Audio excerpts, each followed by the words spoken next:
मिला वहाँ हम दोनों इंश्योरेंस सेल करते थे। तब ये मुझे मिला आदित्य सिंह बनके, मुझे अपने प्यार के झांसे में फंसाया और फिर शादी का झूठा वादा भी किया मेरे साथ। पहले शादी का झूठा झांसा लेके ले आया, फिर उसके बाद जो है इसने बोला कि मैं शादी जब करूंगा जब तुम मेरी फैमिली को अलॉट करोगी, मतलब मुस्लिम रीति रिवाज के अनुसार रहोगी। और भैंस का मीट जो है मेरे मुंह में ये फंसा दिया जाता था और ये हथेली से दबा दी जाती थी कि इसको चबा, इसे खा। एक 65 रुपए की पीतल की गोली आती है 65 रुपए की, उससे मार के तुझे फेंक दूंगा, घुमाने ले जाऊंगा, पहाड़ी से फेंक दूंगा। मैं तुझे इस तरीके से जानवरों की तरह बांध के रखूंगा, घर में रखूंगा, कहीं नहीं जाएगी, कहीं नहीं आएगी। तेरा हशर वो करूंगा जो दुनिया भी याद करेगी। हमारे साथ एक महिला मौजूद हैं जो लव जिहाद की पीड़िता है। इनके साथ एक शख्स आदित्य बन के मिला, लेकिन उस सिलत में उसका नाम अबू हसन जैदी था। आइए इनसे बात करते हैं। ये अबू हसन जैदी आपको कब आदित्य बन के मिला था? ये 2012 में इंश्योरेंस कंपनी में काम करता था मेरे साथ, मैं भी वहीं करती थी, नोएडा सेक्टर 17 में 63 में। तो ये मुझे मिला, वहाँ हम दोनों इंश्योरेंस सेल करते थे। तब ये मुझे मिला आदित्य सिंह बनके। फिर उसके बाद जो है इसने मतलब कि मुझे अपने प्यार के झांसे में फंसाया और फिर शादी का झूठा वादा भी किया मेरे साथ। और फिर इसके लिए मैं अपने घर पे मैंने अपनी बात की अपने पेरेंट्स से, तो मेरे पेरेंट्स ने अलाउ नहीं किया इस चीज़ को, क्योंकि हमारा मजहब अलग है। मैं वो आदित्य सिंह के बेस पर जो है वो एक राजपूत था और मैं जो हूँ मैं पंडित थी, तो मेरी फैमिली ने इस चीज़ के लिए डिनाई किया। तो इसने बोला मैं तुझसे शादी करूंगा, मैं तुझे रखूंगा। और फिर मैंने अपने पेरेंट्स से जो ये बात कही तो मेरे फादर साहब ने बोला कि ऐसे हम नहीं कर सकते। इसने मुझे शादी का झांसा देके मुझे मेरे घर से भी निकाल के ले आया। फिर उसके बाद फिर इसने मुझे लक्ष्मी नगर के पीजी में शिफ्ट किया। जब मैं लक्ष्मी नगर के पीजी में रहने लगी तो ये भी गोविंदपुरी में MBA के बहाने आया। तब मुझे पता चला ये अबुल हसन जैदी है। फिर ये जब आपने अपने घर में बात की थी तब पता नहीं था आपको कि ये हिंदू नहीं है? नहीं, जब इस चीज के बारे में कंफर्मेशन नहीं थी।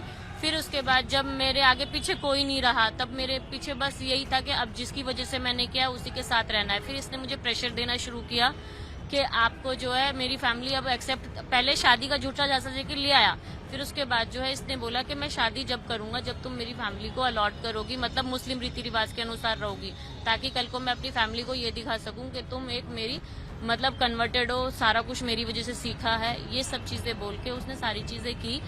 फिर उसके बाद मैं मजबूर थी हालात से, क्योंकि आगे पीछे कोई नहीं था फैमिली को, और फाइनेंशियली मैं जो हूँ इसी के ऊपर डिपेंड नहीं थी, मैं खुद भी जॉब करती थी। तो हम दोनों ऐसे ही जॉब करते करते जो है फिर मैंने सोचा इसी के साथ रहना है, तो अब शादी जब करेगा तो ठीक है। उस बीच में ये मुझे अपने फ्लैट पे बुलाता था जब इसके बैचलर्स दोस्त नहीं रहते थे, कभी दिन कभी रात इस तरीके से बुलाया करता था। फिर कुछ दिन के बाद फिर आपने शादी हुई आप लोगों की?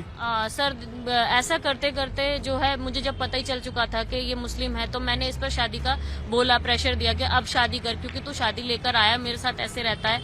इस बीच में जो है इसने कई बार लड़ाई हुई, मार पिटाई हुई, कभी सर फोड़ना, कभी पैर तोड़ना, कभी हाथ तोड़ना।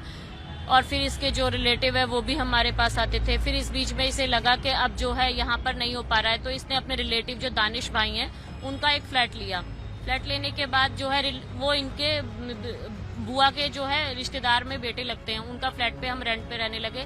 तब इसने मुझे हॉस्टल से भी निकाल के अपने फ्लैट में रखना शुरू कर दिया, साथ में लिव इन में।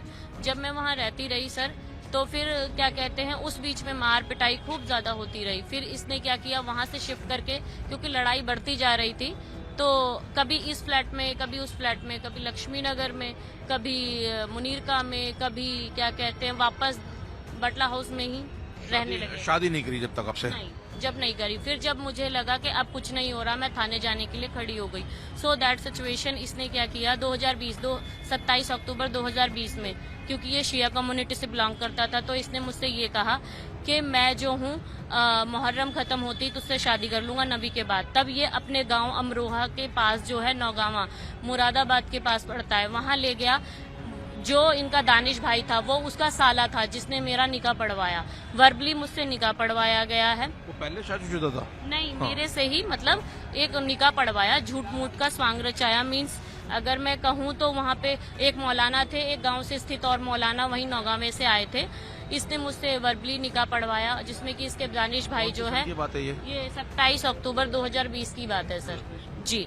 फिर उसके बाद जो है इन्होंने क्या कहते हैं मेरे साथ क्या किया, एक वाइट A4 शीट ऐसा ही पेपर था, उस पर नाम, एड्रेस, आधार कार्ड सब कुछ लिखकर उसने जो है मेरे से जो है सिग्नेचर कराए A4 शीट पर। फिर उसके बाद जो है मैंने बोला कि मैंने टीवी में देखा है, क्योंकि मैं मुस्लिम नहीं हूँ, जो कि मैंने बोला कि टीवी में मैंने देखा है कि निकाहनामा दिया जाता है, तो लाइट ना आने का बहाना बनाकर 10 दिन बाद वो निकाहनामा देने के लिए कहा और दोनों को बोला हस्बैंड वाइफ हो अब जो है आप 10 दिन बाद साइन कर लेना। इस बीच में इसने मुझसे ये कहा, मैंने कहा कि अब चलो, मुझे जो है फैमिली को सारी चीजें इवन पता थी, तो मैंने बोला अब मुझे फैमिली के साथ रखो। तो इसका एक ही एक इमोशनल ब्लैकमेलिंग था कि मेरी फैमिली जो है, मेरी 3 बहनें हैं, उनकी शादी नहीं होगी, मैं सैयद हूँ, ये है वो है। मैं हमेशा इससे यही कहती थी कि तुझे जब याद नहीं आया जब तू मुझे लेकर आया था, आज 10-12 साल हो गए हैं।